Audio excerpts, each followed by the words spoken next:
बिस्मिल्लाहिर्रहमानिर्रहीम। Dear students, आप देख रहे हैं educational channel KMCH physics academy. मैं हूं खालिद महमूद। सब्जेक्ट है हमारा फिज़िक्स, क्लास है 9th। हम इसकी एक्सरसाइज के क्वेश्चंस कर रहे हैं। आज हमने यूनिट नंबर 4 का क्वेश्चन नंबर 4.8 करना है। यूनिट नंबर 4 है टर्निंग इफेक्ट ऑफ फोर्सेस और क्वेश्चन नंबर 4.8 है why there is a need of second condition for equilibrium if a body satisfies first condition for equilibrium। कि अगर एक बॉडी जो है वो फर्स्ट कंडीशन सेटिस्फाई कर लेती है इक्विलिब्रियम के लिए, तो फिर हमें सेकंड कंडीशन इक्विलिब्रियम की जो है इसकी ज़रूरत क्यों महसूस होती है। तो इसका जवाब हमने देना है। सबसे पहले हम इक्विलिब्रियम देख लेते हैं क्या होता है। A body is said to be in equilibrium if no net force acting on it। अगर किसी बॉडी के ऊपर नेट फोर्स एक्ट ना कर रही हो तो हम कहते हैं वो बॉडी इक्विलिब्रियम में है। A body in equilibrium thus remains at rest or moves with uniform velocity। तो ऐसी बॉडी जो इक्विलिब्रियम में हो या तो वो रेस्ट पे होती है या फिर यूनिफॉर्म वेलोसिटी से मूव कर रही होती है। Conditions of equilibrium for a body in equilibrium it must satisfy certain conditions. तो इसको कुछ कंडीशन जो है सेटिस्फाई करनी पड़ती हैं। There are two conditions of equilibrium. इसकी दो कंडीशन है इक्विलिब्रियम की।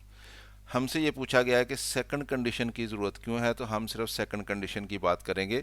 सेकंड कंडीशन ऑफ इक्विलिब्रियम क्या है। A body is said to satisfy second condition for equilibrium. हम कहते हैं बॉडी जो है इक्विलिब्रियम की सेकंड कंडीशन को सेटिस्फाई करती है if the resultant torque acting on it is zero. अगर उसके ऊपर जो टॉर्क एक्ट कर रहे हैं उनका रिजल्ट जो है वो ज़ीरो हो, उनका रिजल्टेंट टॉर्क जो है वो ज़ीरो बने, तो हम कहते हैं ये सेकंड कंडीशन सेटिस्फाई हो रही है। Let n numbers of torque टा1 टा2 टा3 so on tau n are acting on a body such that कि किसी बॉडी के ऊपर ये सारे टॉर्क एक्ट कर रहे हैं, n टॉर्क एक्ट कर रहे हैं। किस तरह से कि उन सब का सम जो है टा1 प्लस टा2 प्लस टा3 plus so on plus tau n is equal to zero है। तो इसको हम मैथमेटिक्स में यूँ लिखते हैं sigma tau is equal to zero. Sigma means sum of all torques. इसका मतलब sum of all torques is equal to zero. तो ये इक्वेशन नंबर 1 कह लेते हैं इसको। तो equation number 1 is called the second condition for equilibrium. तो ये इक्विलिब्रियम की सेकंड कंडीशन कहलाती है। अब हमसे ये पूछा गया था कि सेकंड कंडीशन की ज़रूरत क्यों पेश आती है हमें, जबकि फर्स्ट कंडीशन मौजूद है। Why second condition for equilibrium is needed. तो ये हमारा आंसर है असल। First condition for equilibrium does not ensure that a body is in equilibrium.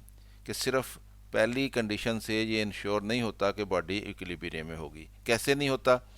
If a body is pulled by two equal forces acting in opposite direction, कि दो forces उसके ऊपर लग रही हैं, दोनों फोर्सेस बराबर हैं और अपोजिट डायरेक्शन में हैं, and having same line of action, और उनकी लाइन ऑफ एक्शन भी सेम है, then their resultant will be equal to zero. तो उनका रिजल्टेंट ज़ीरो हो जाएगा। And the body will be in equilibrium, और बॉडी इक्विलिब्रियम में होगी। क्यों, इसलिए कि फर्स्ट कंडीशन सेटिस्फाई हो गई है। First condition will be satisfied as shown in figure A. तो फिगर अब आगे हम देख लेते हैं। तो फर्स्ट कंडीशन तो पूरी हो जाती है, सम ऑफ फोर्सेस ज़ीरो हो जाएंगे क्योंकि दोनों फोर्सेस इक्वल हैं, दोनों अपोजिट डायरेक्शन में एक्ट कर रही हैं, दोनों की लाइन ऑफ एक्शन सेम है, तो इसलिए उनका रिजल्टेंट ज़ीरो हो जाना है और बॉडी वो इक्विलिब्रियम में हो जाएगी।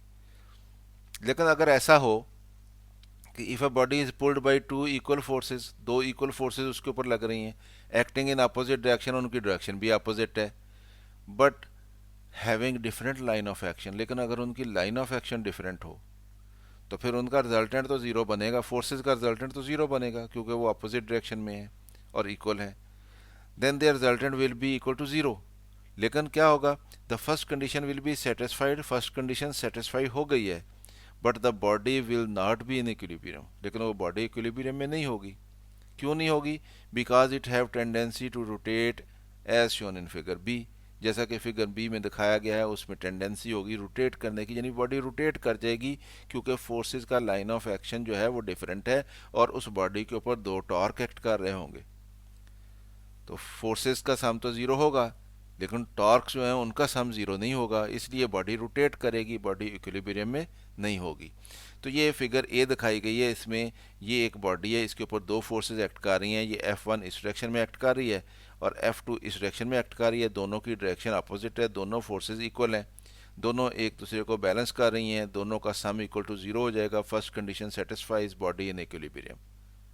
लेकिन यहाँ पे क्या होगा, बी फिगर में यहाँ पे ये एक फोर्स यहाँ पे लग रही है F1 और यहाँ पे लग रही है F2, दोनों अपोजिट डायरेक्शन में हैं, दोनों इक्वल हैं, सम तो इनका 0 हो जाएगा। लेकिन बॉडी इक्विलिब्रियम में नहीं होगी। क्यों? इसलिए कि इस ओ के गिर्द ये बॉडी रोटेट कर जाएगी, ये फोर्स ऐसे टॉर्क अप्लाई करेगी, ये भी ऐसे टॉर्क अप्लाई करेगी, तो दो टॉर्क एक्ट कर रहे हैं उसके ऊपर, और दोनों टॉर्क जो उनकी डायरेक्शन सेम है, यानी ये टॉर्क भी ऐसे क्लॉकवाइज बनेगा, ये टॉर्क भी क्लॉकवाइज बनेगा, तो बॉडी ओ के गिर्द घूम जाएगी। तो इसका मतलब बॉडी इक्विलिब्रियम में नहीं होगी। तो फर्स्ट कंडीशन सेटिस्फाई हो रही है, body is not in equilibrium, it will rotate about O, second condition is needed. तो सेकंड कंडीशन ज़रूरत है, तो अगर सेकंड कंडीशन पूरी होगी तो बॉडी इक्विलिब्रियम में होगी, नहीं तो नहीं होगी। तो इसलिए हमें सेकंड कंडीशन की ज़रूरत पड़ती है। This situation demands another condition for equilibrium in addition to the first condition for equilibrium. तो ये जो सिचुएशन बन गई है कि बॉडी के ऊपर टॉर्क एक्ट कर रहे हैं, तो ये फिर डिमांड है कि एक और कंडीशन होनी चाहिए जो कि टॉर्क्स के बारे में होनी चाहिए। Hence the second condition for equilibrium deals with the torques acting on the body. तो इसलिए सेकंड कंडीशन जो है वो बॉडी के ऊपर एक्ट करने वाले टॉर्क्स को डील करती है, और वो ये कहती है कि बॉडी के कंप्लीट इक्विलिब्रियम में होने के लिए फोर्सेस का सम भी 0 होना चाहिए, यानी पहली कंडीशन भी पूरी होनी चाहिए, और टॉर्क्स का सम भी इक्वल टू 0 होना चाहिए, यानी सेकंड कंडीशन भी पूरी होनी चाहिए। फिर बॉडी जो है वो कंप्लीट इक्विलिब्रियम में होती है। फर्स्ट कंडीशन पूरी हो तो बॉडी जो है वो ट्रांसलेशनल इक्विलिब्रियम में होती है, और अगर सेकंड कंडीशन पूरी हो तो फिर बॉडी रोटेशनल इक्विलिब्रियम में होती है। और कंप्लीट इक्विलिब्रियम बॉडी का तभी होता है जब वो ट्रांसलेशनल इक्विलिब्रियम में भी हो और वो रोटेशनल इक्विलिब्रियम में भी हो। तो ट्रांसलेशनल इक्विलिब्रियम के लिए फर्स्ट कंडीशन और रोटेशनल इक्विलिब्रियम के लिए सेकंड कंडीशन की ज़रूरत होती है। तो स्टूडेंट, उम्मीद है आपको क्वेश्चन की समझ आई होगी। खुद भी देखें, दोस्तों के साथ इसको शेयर भी करें, वीडियो पसंद आए तो लाइक भी कर लिया करें। चैनल अगर अभी सब्सक्राइब नहीं किया तो सब्सक्राइब कर लें, ताकि KMCH फिज़िक्स एकेडमी की तरफ से आपको इस तरह की मज़ीद वीडियोज़ मिलती रहें। मेरी तरफ से अल्लाह हाफिज़, शाद रहें, आबाद रहें।